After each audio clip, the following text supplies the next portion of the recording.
Dr. Zethkri had been practicing xenobiology for over 2 centuries, but he had never encountered anything quite like this. The human patient lay unconscious on his medical table, breathing steadily despite injuries that should have killed any reasonable species 3 times over. The creature had walked into his clinic with a shattered rib cage, internal bleeding, and what appeared to be severe toxin exposure from a viridian acid spider bite. Yet here it was, already showing signs of recovery after just 6 standard hours. Zethkri's 4 eyes studied the readings on his medical scanner with growing confusion. The human's cellular regeneration rate was operating at levels he'd only seen in the most advanced healing species like the crystalline ethereals or the liquid-form morphians. But those species had evolved specifically for regeneration. Humans were supposed to be a basic bipedal species from some backwater planet called Earth. The Galactic Medical Database had remarkably little information about human physiology. Basic skeletal structure, organ placement, and blood chemistry were documented, but the files seemed deliberately sparse. Most concerning was the notation at the bottom of every human medical file he'd accessed.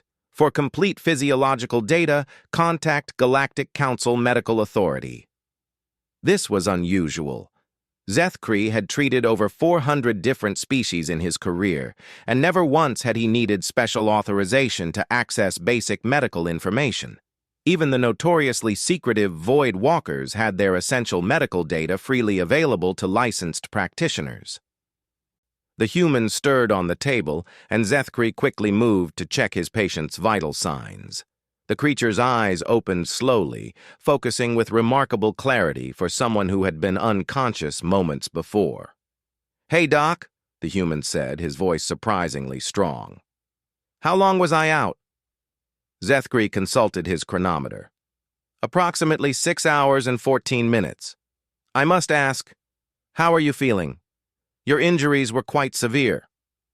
The human sat up carefully, testing his range of motion. Zethkri watched in fascination as the creature showed no signs of pain or discomfort. "Pretty good, actually. Little sore, but that's normal. Thanks for patching me up." "I'm afraid I don't understand," Zethkri said, his translator rendering his confusion into the human's native language. "I administered basic wound treatment and a mild antibiotic, but your recovery rate far exceeds what should be possible given your species' documented healing capabilities." The human looked uncomfortable for the first time since awakening. "What do you mean?" "Your medical files indicate standard carbon-based biology with average regenerative properties. However, your cellular activity suggests something far more advanced. I've seen similar healing rates only in species from high-gravity worlds or those with extreme environmental pressures." Something flickered across the human's face. "You accessed my medical files?" "Of course. Standard procedure for treating an unknown patient. Though I must say, the information available was surprisingly limited." Zethkri pulled up his data pad, showing the sparse medical records. "I was considering requesting additional information from the Galactic Council Medical Authority." The human was suddenly very still. "I wouldn't do that if I were you, Doc." "Why not?" "I'm simply trying to provide appropriate medical care. Understanding your species' physiology is essential for proper treatment." "Because," the human said slowly, "you might not like what you find." Before Zethkri could respond, his communication terminal chimed with an incoming message. The sender identification made his primary heart skip a beat. Galactic Council Medical Authority. Priority classification. The human noticed his reaction. "You already sent the request, didn't you?" Zethkri nodded, suddenly feeling as though he'd made a terrible mistake. "Standard protocol requires consultation for any species showing anomalous medical readings. It's just bureaucratic procedure." "No," the human said, standing up from the medical table with fluid grace that should have been impossible given his recent injuries. "It really isn't?" The communication terminal chimed again, more insistently. Zethkri looked between the human and the flashing priority message, his scientific curiosity warring with a growing sense of unease. "I should answer this," he said finally. "Yeah," the human replied, his voice carrying an odd note of sympathy. "You probably should."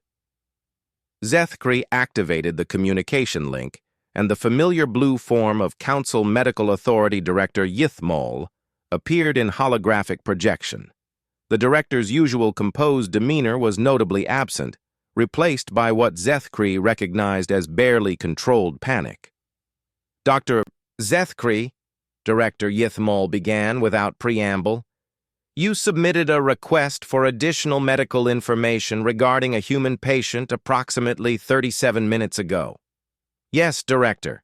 The patient showed remarkable healing properties that seemed inconsistent with documented human physiology. I thought perhaps there had been an error in the medical database." "Dr. Zethkri, I need you to listen very carefully to what I'm about to tell you. Under no circumstances are you to pursue this inquiry further. Return your patient to health using standard treatment protocols and submit no further requests for human medical data." Zethkri felt his confusion deepening. "Director, I don't understand. The patient's recovery rate suggests capabilities far beyond what's documented." "Surely, updating our medical knowledge would benefit future treatment of human patients." Director Yithmol was quiet for several long moments, during which Zethkri could hear what sounded like heated discussion in the background. Finally, the director spoke again. "Dr. Zethkri, what I'm about to share with you is classified under the Galactic Council's Deathworld Protocol. You will sign a non-disclosure agreement immediately following this conversation, and you will never speak of this information to anyone without explicit council authorization. Do you understand?" "Yes, Director. But what does the Deathworld Protocol have to do with a simple medical consultation?" "Because, Dr. Zethkri, your human patient didn't come from a simple world. Earth has been classified as a Class 12 death world for the past 63 standard years. Your patient and his entire species evolved on one of the most hostile planets we've ever encountered." Zethkri felt his legs go weak. Class 12 was the highest death world classification possible. Only 3 planets in known galactic history had ever received such a rating, and all of them had been quarantined as too dangerous for any form of contact. "That's impossible," he managed. "Humans are members of the galactic community. They serve on trade vessels, work in our colonies, attend our universities. How could they be from a Class 12 death world?" "Dr. Zethkri," Director Yithmol said, her voice carrying the weight of terrible knowledge, "what you've witnessed in your patient isn't anomalous human healing. It's normal human healing. And that should terrify you." The human patient, who had been listening quietly to this exchange, stepped into the view of the holographic communicator. "Hey, Director. Been a while." Director Yithmol's form flickered as if the connection had been disrupted by shock. "Agent Thompson, I wasn't aware you were on Kepler Station." "Just passing through," the human replied casually. "Ran into a little trouble with some local wildlife. Nothing serious." "Agent Thompson was stung by a viridian acid spider," Zethkri interjected. "The venom should have caused system-wide organ failure within minutes. His rib cage was shattered, and he had severe internal bleeding." "And you're feeling better now?" Director Yithmol asked, though her tone suggested she already knew the answer. "Right as rain," Agent Thompson confirmed. "Doc here did good work. But honestly, I probably would have been fine by morning anyway." Zethkri stared at his patient with new understanding dawning. "You're not just a human. You're some kind of enhanced human. A genetic modification or cybernetic augmentation." Agent Thompson laughed, and the sound was entirely too cheerful for Zethkri's current state of mind. "Nope. Standard issue human. Born and raised on Earth. This is just what we're like." "That's what I was trying to explain," Director Yithmol said. "The healing rate you observed, the toxin resistance, the rapid recovery from traumatic injury, these aren't enhancements, Dr. Zethkri. This is baseline human physiology." But how is that possible? Director Yithmol exchanged a look with Agent Thompson, who shrugged. Might as well tell him the rest. He's already in too deep to back out now. Dr. Zethkri, the director began, I'm going to transmit a data package to your secure terminal. This information is classified at the highest levels of the Galactic Council. What you're about to learn will fundamentally change your understanding of human biology and why Earth remains under Deathworld protocol despite human integration into galactic society. Zethkri's hands trembled slightly as he accepted the incoming data transmission. The file size was enormous, far larger than any medical database he'd ever accessed. As the information began to populate his screens, he felt his worldview shifting in ways he couldn't yet comprehend. Take your time reading through that, Agent Thompson said kindly. It's a lot to process. And Doc, you might want to sit down. Zethkri did sit down, and as he began reading through the classified files, he understood why Agent Thompson had made the suggestion. The information contained within the Deathworld Protocol documentation painted a picture of humanity that defied everything he thought he knew about evolutionary biology. Earth, according to the detailed surveys, was a planet that should not have produced intelligent life. The gravitational pull was nearly double what most carbon-based species could tolerate long-term. The atmospheric composition included oxygen at concentrations that would be toxic to most known life forms. The planet's weather systems were chaotic and extreme, capable of producing temperature variations that could span over 100 degrees in a single day. But it was the biological data that truly staggered him. The average human can survive without food for 30 to 40 standard days, Zethkri read aloud, his voice growing weaker with each revelation. Can function normally after losing up to 40% of their blood volume, can adapt to atmospheric pressure changes that would cause immediate death in most species. Agent Thompson had settled into a chair across from him, watching the doctor's reactions with something that might have been sympathy. That's just the basic stuff. Keep reading. The files detailed humanity's immune system, which operated more like a military defense network than anything Zethkri had seen in nature. Human bodies could identify, catalog, and develop countermeasures for virtually any foreign pathogen or toxin. More remarkably, they could pass this information to their offspring, creating generational resistance to threats. Your species develops immunity to diseases that don't even exist yet, Zethkri said, looking up at Agent Thompson with something approaching awe. Your immune systems can predict evolutionary changes in pathogens and prepare countermeasures in advance. Evolution's a competitive sport on Earth, Thompson replied. We got good at it because everything else was trying to kill us.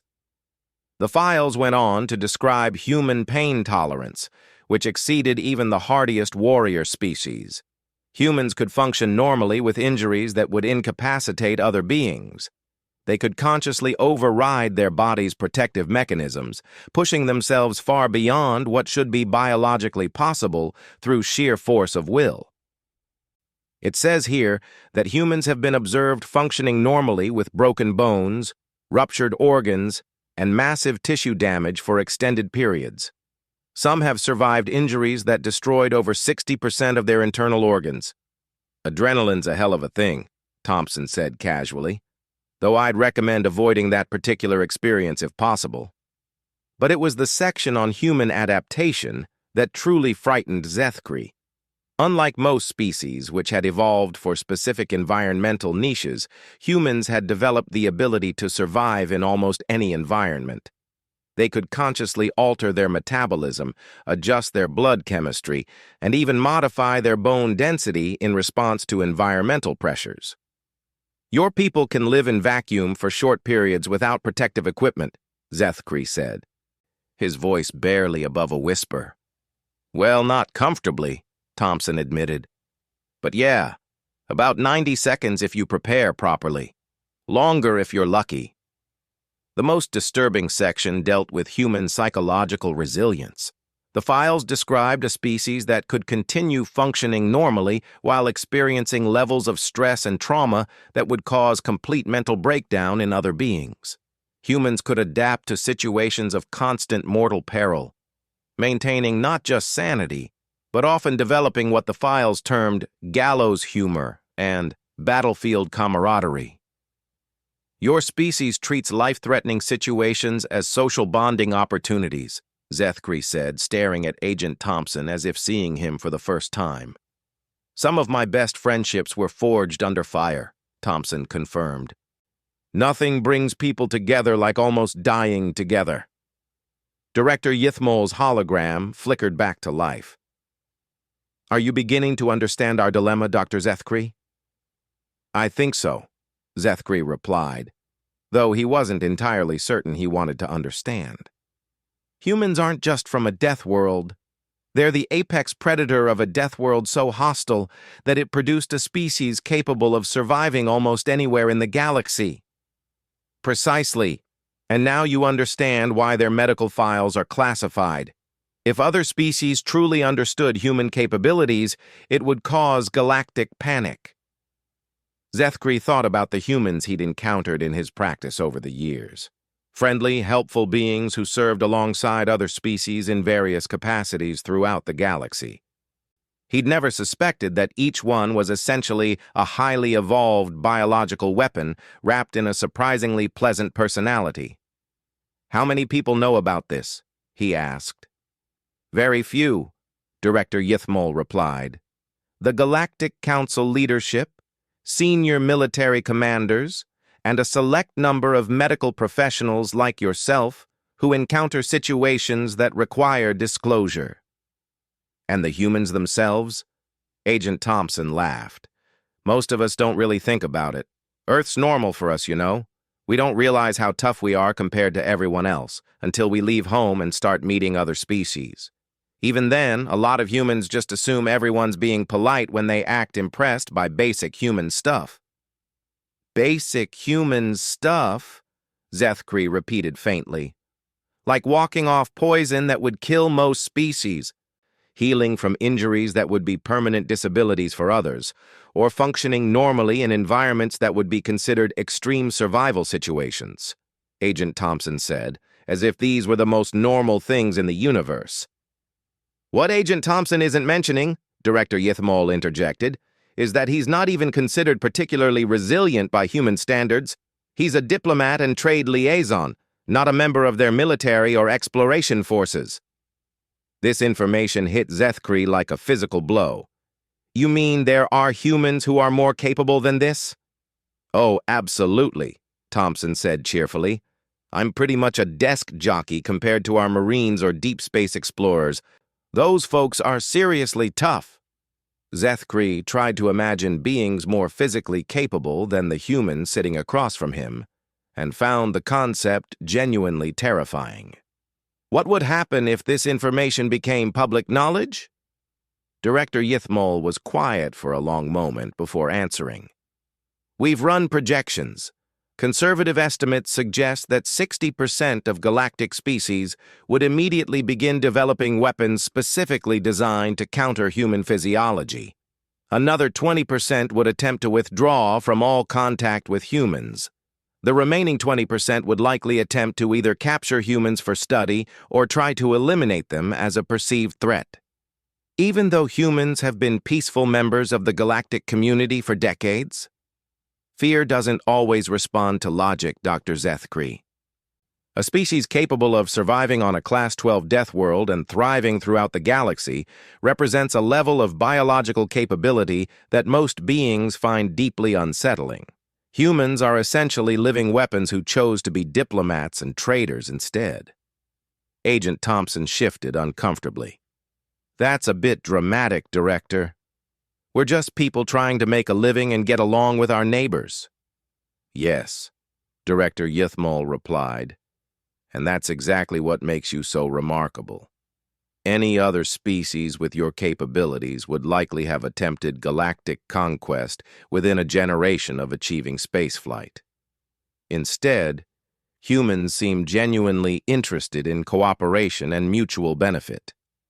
Zethkri was beginning to understand the true scope of the situation.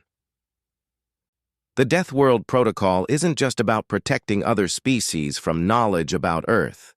It's about protecting humans from other species' reactions to that knowledge. Exactly. Humans are possibly the most individually powerful beings in the galaxy, and they're also among the most socially cooperative. It's a combination that shouldn't exist, and if it became widely known, it could destabilize galactic civilization. So what happens now? Zethkri asked.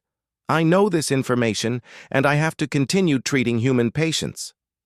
Now you sign a non-disclosure agreement that carries severe penalties for violation, Director Yithmol said, and you continue providing medical care to humans using the standard protocols, while understanding that standard human healing is far from standard by galactic measures.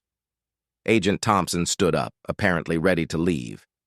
Doc, I appreciate everything you've done, and for what it's worth, I think you're handling this pretty well.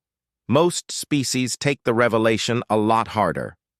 This has happened before. More often than we'd like, Director Yithmol admitted. Human integration into galactic society inevitably leads to situations where their true capabilities become apparent. Each time we have to make the same choice. Bring another person into the conspiracy or risk galactic panic. Zethkri signed the non-disclosure agreement with hands that were still trembling slightly. As he handed the datapad back to Director Yithmol, one final question occurred to him. Agent Thompson, if you don't mind me asking, what exactly were you doing when you encountered that Viridian acid spider? Thompson grinned, and for the first time, Zethkri noticed something predatory in the expression. Oh, that. I was clearing out a nest that had been threatening the local settlement. Turned out to be bigger than expected. You cleared out an entire Viridian acid spider nest? By yourself? Well, I had a standard pulse rifle and some basic protective gear. Nothing fancy. Zethkri stared at him. Viridian acid spider nests typically contain 50 to 70 mature specimens.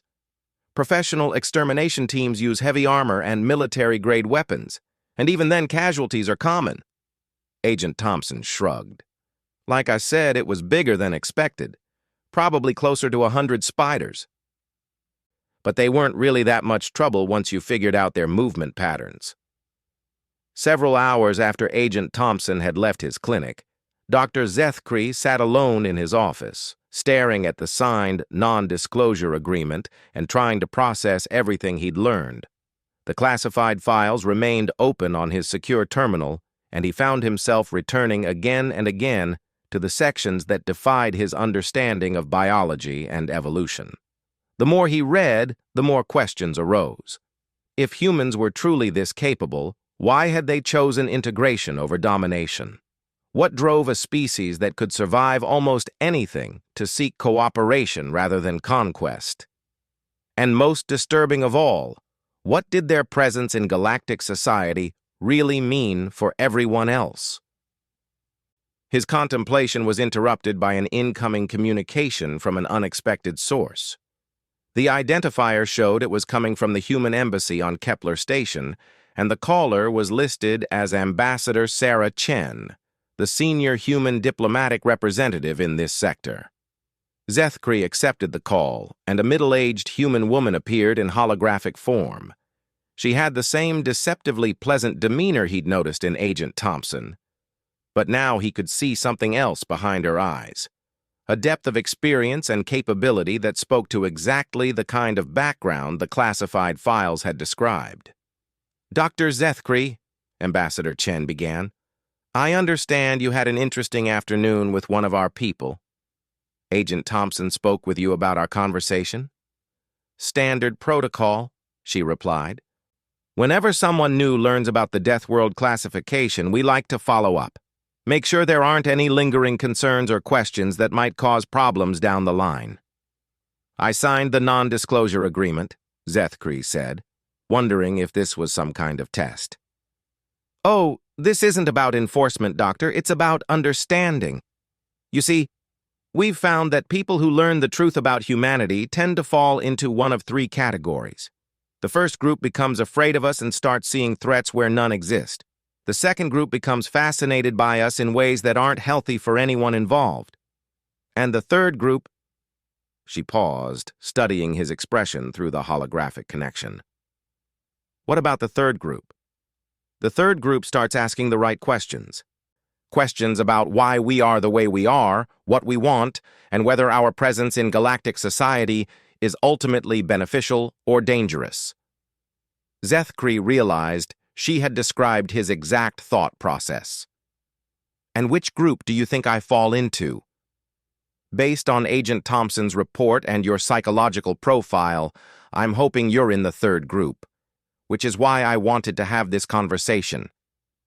Ambassador Chen leaned forward slightly, and Zethkri found himself unconsciously mirroring the gesture. Doctor, what do you know about the history of human spaceflight? Only the basics that are publicly available. Humans achieved interstellar travel about 70 years ago, made first contact with the Altarian collective, and have been gradually integrating into galactic society ever since. That's the official version. The reality is more complicated. Ambassador Chen activated what appeared to be additional security protocols, and the quality of the holographic projection improved dramatically.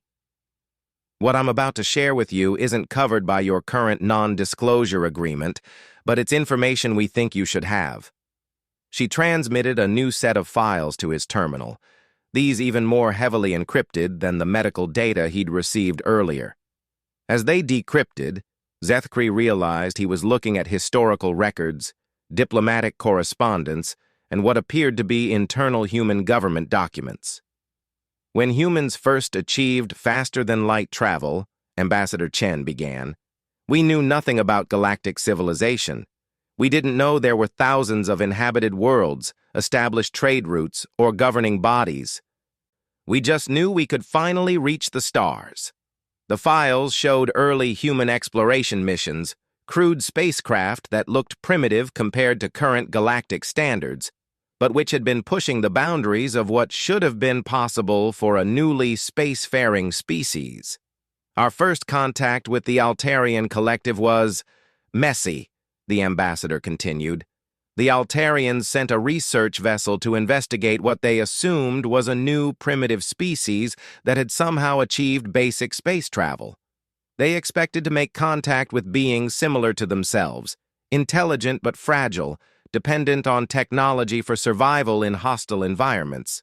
Zethkri began reading through the first contact reports, and quickly understood what Ambassador Chen meant by messy. The Altarian research ship had suffered a critical system failure while approaching Earth's solar system, leaving the crew stranded and dying from exposure to what they considered lethal levels of radiation from the local star.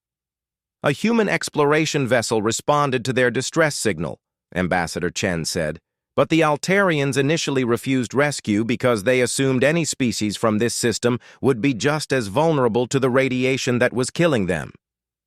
The human crew had boarded the Altarian vessel without protective equipment, functioning normally in conditions that the Altarians described as immediately fatal to all known life forms. They had not only rescued the dying aliens, but had manually repaired critical systems while exposed to what the Altarians considered astronomical levels of harmful radiation. The Altarians thought you were wearing some kind of advanced protective technology, Zethkri said, reading through the contact reports. They couldn't conceive of biological beings who could function in those conditions. It took weeks of medical examinations and testing before they accepted that this was normal human physiology. Ambassador Chen smiled, but there was something sad about the expression. By then, they were terrified. The files documented the Altarian response to this discovery.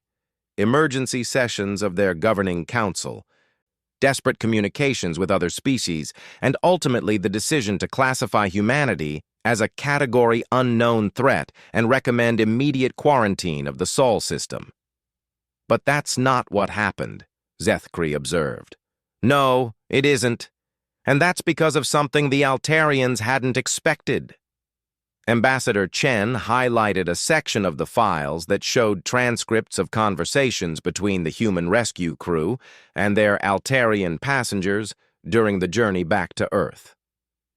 Zethkri read through the conversations, noting the casual kindness and genuine concern the humans showed for their alien guests.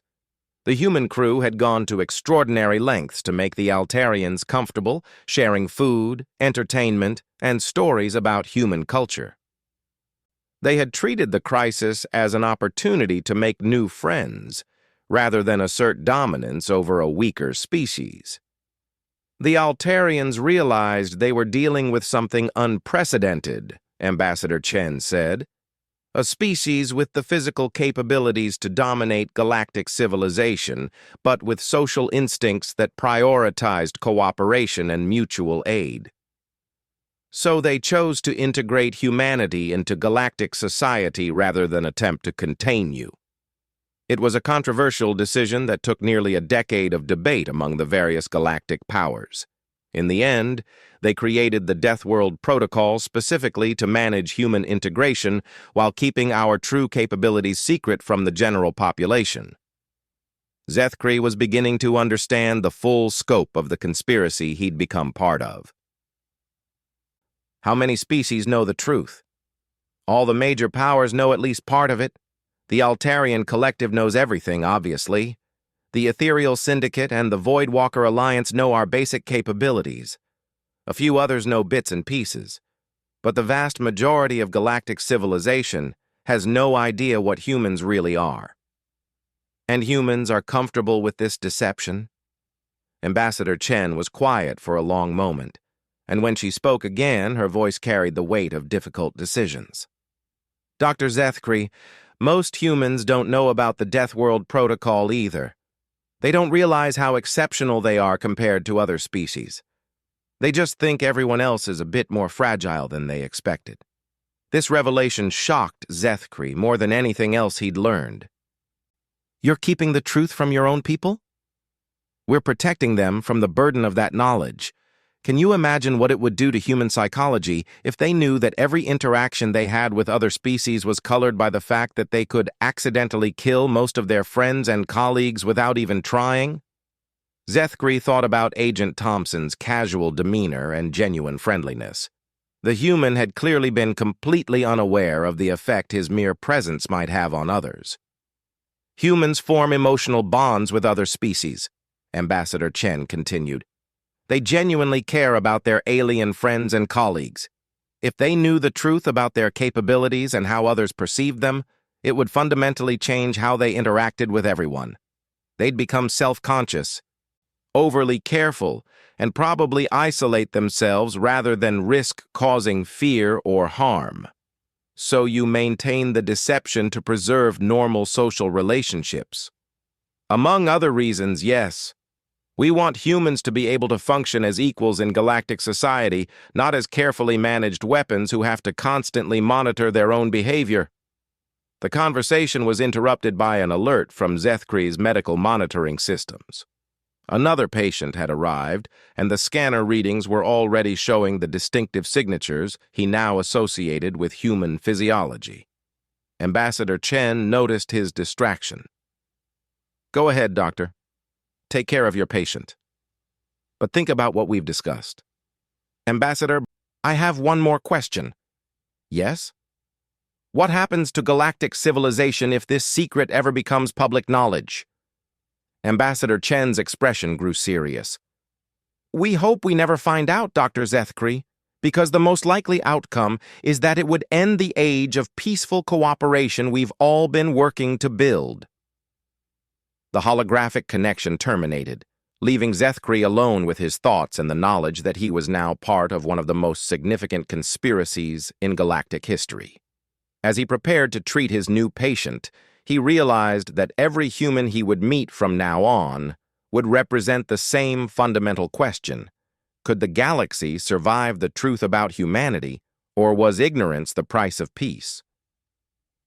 His new patient walked into the medical bay with the same casual confidence that Agent Thompson had displayed, a young human female with the distinctive easy smile that Zethkri was beginning to recognize as standard for the species.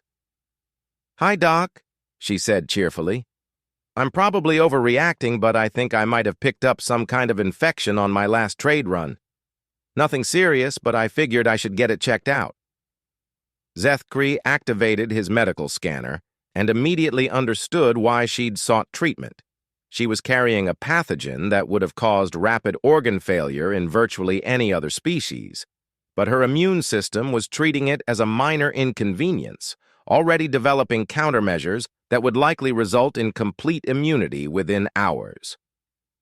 "You're not overreacting," he said carefully. "Though I suspect you'll be fine very soon," she grinned. "That's what I like to hear. Humans are pretty tough, right?" "Yes," Zethkri replied, wondering if she had any idea how accurate that statement really was. "You certainly are." As he began standard treatment protocols, Zethkri found himself hoping that Ambassador Chen was right about the value of maintaining the secret. Because if the galaxy ever learned what he now knew about humanity, the age of cooperation and friendship between species might end in ways too terrible to contemplate. Yet as he watched his patient's cheerful demeanor and genuine gratitude for simple medical care, he also understood why the conspiracy existed in the first place. Humans like her didn't want to be feared or isolated. They just wanted to be part of the larger galactic community, contributing their skills and forming friendships across species lines. The question that haunted him was whether that peaceful integration could continue indefinitely, or whether the truth about humanity's nature would eventually surface in ways that no protocol could contain.